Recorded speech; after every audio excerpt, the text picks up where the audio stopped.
ఆచి చికెన్ మసాలా. గత ఏడాది జనవరిలో సంగారెడ్డిలో నిర్వహించిన పార్టీ మహాసభల్లో చోటు చేసుకున్న పరిణామాలపై ద్విసభ్య కమిటీ నివేదిక ఆధారంగానే కేంద్ర కమిటీ ఈ నిర్ణయం తీసుకున్నట్టుగా పార్టీ తెలిపింది.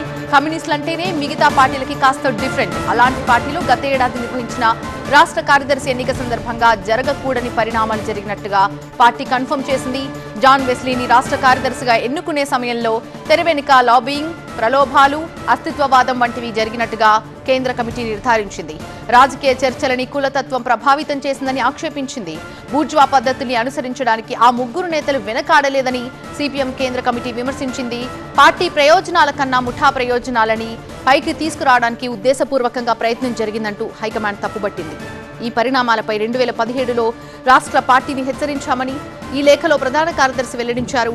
కార్యదర్శి ఎన్నికలో ముఠాతత్వం ఆందోళనకర స్థాయికి చేరిందని గుర్తించినట్టుగా రాష్ట్ర కమిటీకి రాసిన లేఖలో స్పష్టం చేశారు ఎంఏ బేబీ.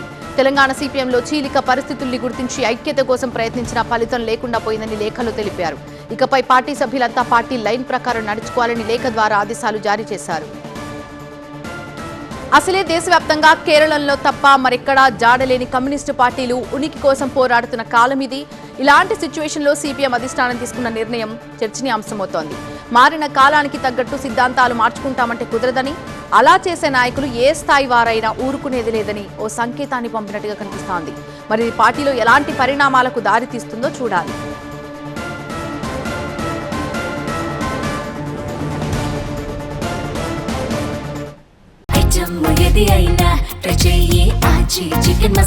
ఆచి చికెన్ మసాలా.